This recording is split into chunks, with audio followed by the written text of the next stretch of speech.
Hello, I'm Richard Raffan, and in this video I'm going to show you how I sharpen scrapers. Got this 1-inch bowl scraper,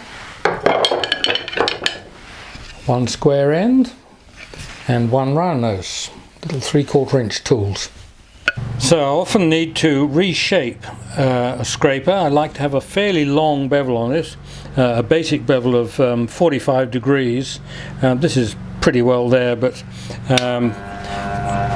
just to rough it out, I'm on a fairly coarse wheel here. It's probably about 60 grit, might even be 40. So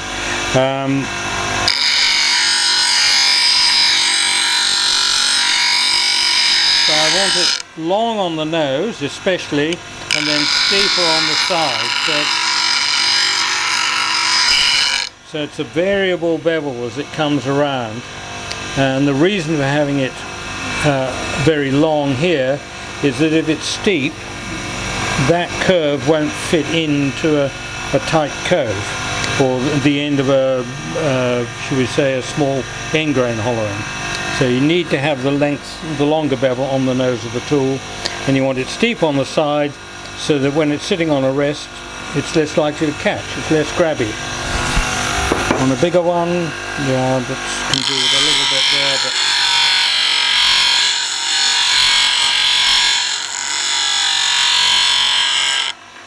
right, so now we'll go back to the other side and see the rest of it being done. So I grind generally on a just on a single bar, or I'll tilt the platform up on edge, because this is going to be a variable bevel, and if you have the tool sitting flat on a platform and swing it around, the chances are the bevel will be too long, and the side of a tool, especially a more round nose tool, it'll be undercut and too grabby as a tool. Now this has got slightly burnt, looks terrible at this stage for some of you, but in fact I can hone that off, and the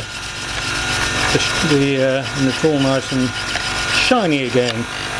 And I can also do that on any grit which is down on underneath the grinder. But next I'm going to bring the tool onto the bevel, the tool onto the rest, and then I get the bevel heel here onto the stone and raise the handle until, if you've got a white wheel, in fact anything other than a CBN wheel, you'll get sparks over the top. On the CBN you get a change in colour, and just up here you can see there's a hint of colour there, whereas here it's still shiny. So when the shiny goes, I know that as I have here, I've got a single bevel flashing at me, and in this case it's for about half the tool, and the rest is multifaceted. It doesn't really worry me. I just want that out of the way as a bulk, and then usually I just touch up the edge. The bevel gets steeper and steeper, and then eventually when I can't stand it any longer, I lengthen the bevel again. Anyway, this is done halfway round. Now I just need to keep the tool flat on the rest to start with, and then I'm going to roll the tool and take it up the stone, and I can now just see a teeny little burr all the way around the edge, and that's done. And the main secret to grinding really is don't push the tool hard against the wheel. It's like turning, you're waiting for the wheel, for the grit to come to the tool rather than pushing the tool hard into the wheel.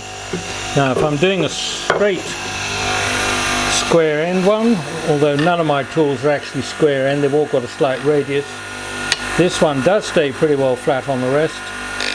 Bevel on the wheel first, raise the handle, and then just swing it very slightly. This is burnt slightly up there. I'm just going to rub it on grit which is underneath the, has accumulated on the bench underneath the I couldn't find enough, so I'm back with the hone. Let's take that off.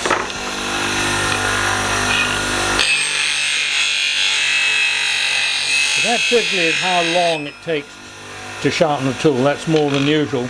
And again, I've got several little bevels there, but basically the last bevel that's about 1/8 of an inch, about 3 millimeters, quite sufficient. And there's a little burr on top that'll cut really nicely. With a round nose, same thing again. I'm just going to get the bottom or the top surface rubbed off, honed off, and then I can get the bevel riding, roll the tool, and this time I'm going up.